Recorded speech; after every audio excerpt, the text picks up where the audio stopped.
कहानियों का चैनल में आपका बहुत बहुत स्वागत है। आज की कहानी है जिसकी लाठी उसकी भैंस। एक गांव में एक दूध बेचने वाला रहता था जिसका नाम नंदलाल था। नंदलाल बहुत ही आलसी इंसान था, खाता पीता और घर में पड़ा रहता। पूरे गांव के लोग नंदलाल से ही दूध लेते थे, लेकिन दूध का काम भी नंदलाल की बीवी ही संभालती थी। एक दिन एक गांव वाला नंदलाल के घर में दूध लेने आया। तभी नंदलाल लेटा लेटा अपनी बीवी को आवाज़ लगाता है, अरे रानी सुनती हो, कोई दूध लेने आया है। रानी कहती है, जाओ दूध देकर आओ। पूरा दिन घर में तो पड़े पड़े सोते रहते हो, कोई काम भी नहीं करते। मुझे ही पूरा दिन घर का काम करना पड़ता है और दूध भी मैं ही बिक्री करूं, तुम बस सोए रहो। इस पर नंदलाल कहता है, तो क्या हुआ, तुम तो मेरी बीवी हो, इतना तो कर ही सकती हो। कल मैं दूध बिक्री कर दूंगा, आज तुम कर दो। रानी कहती है, अरे 4 दिन से तो यही बोले जा रहे हो, अब मैं नहीं करूंगी। मैं भी तो एक इंसान हूँ, मुझे भी तो आराम चाहिए। नंदलाल कहता है, अरे ये सब छोड़ो, आज तुम ज़्यादा गोरी दिख रही हो और सुंदर भी लग रही हो।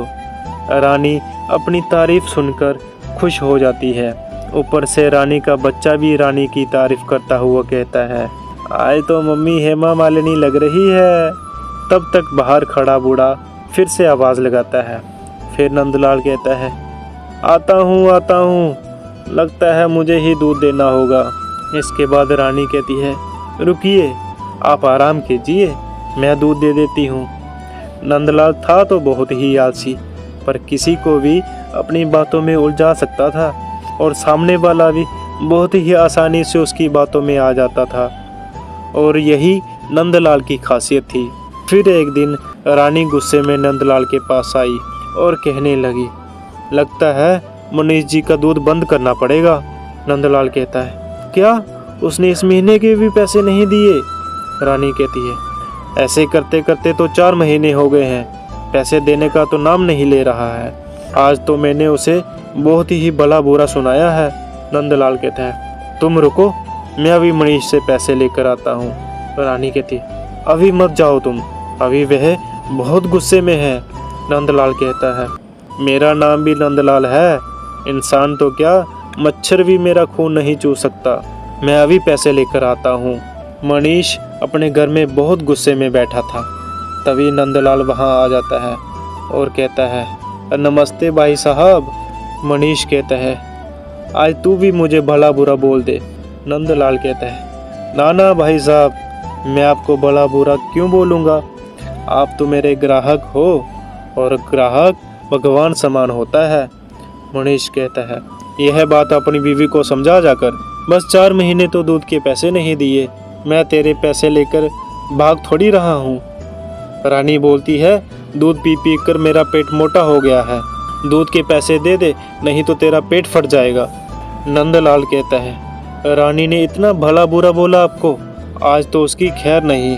मनीष जी, आपका तो पेट बाहर नहीं है, आप तो इस गांव के सबसे फिट आदमी हो। वो तो रानी को बच्चे की फीस देनी थी, शायद इसलिए गुस्से में आपको सब कुछ बोल दिया हो।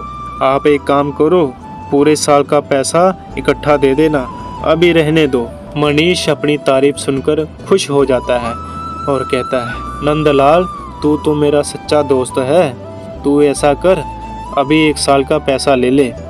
नंदलाल इनकार करता है। फिर भी मनीष उसको 1 साल का पैसा एडवांस में दे देता है। और मनीष जैसे ही घर आता है तो रानी कहती है, मनीष से आपने पैसे कैसे निकाले?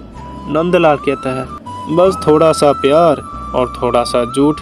तभी वहाँ उनका बेटा आ जाता है और कहता है, मम्मी पापा, मैं आज भैंस चराने नहीं जाऊँगा। तभी रानी कहती है, भैंस चराने नहीं जाएगा तो भैंस खाएगी क्या और दूध कैसे देगी मुन्ना, और हम बिक्री क्या करेंगे और पैसा कहाँ से आएगा? लेकिन लड़का नहीं माना। नंदलाल भैंस को चराने बाहर ले गया। भैंस नंदलाल को अपने पीछे पीछे दौड़ा रही थी। नंदलाल दौड़ते दौड़ते बहुत थक गया और भैंस को पकड़कर उसके ऊपर बैठ गया। नंदलाल भैंस पर बैठे बैठे सो जाता है और भैंस चरते चरते रास्ता भटक कर जंगल में चली जाती है।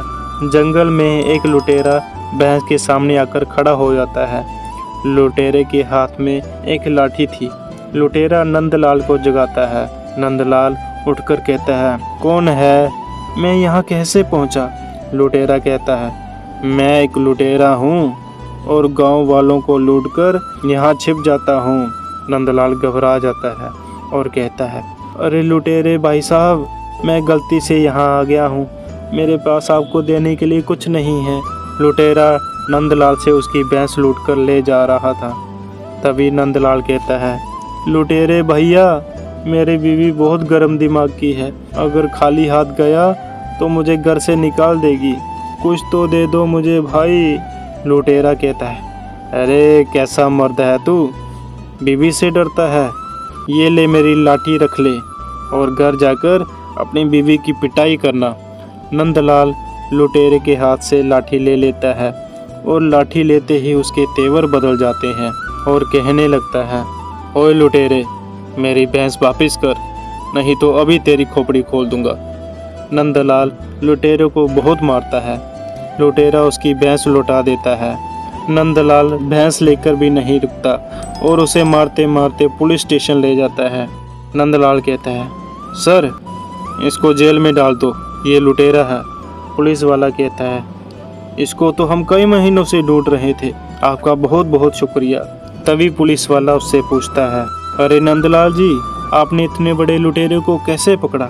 नंदलाल कहता है, ये लाठी है ना, आपने तो सुना ही होगा, जिसकी लाठी उसकी भैंस। कहानी अच्छी लगी हो तो हमारे चैनल को लाइक, शेयर और सब्सक्राइब ज़रूर करें। कहानी सुनने के लिए आपका बहुत बहुत धन्यवाद।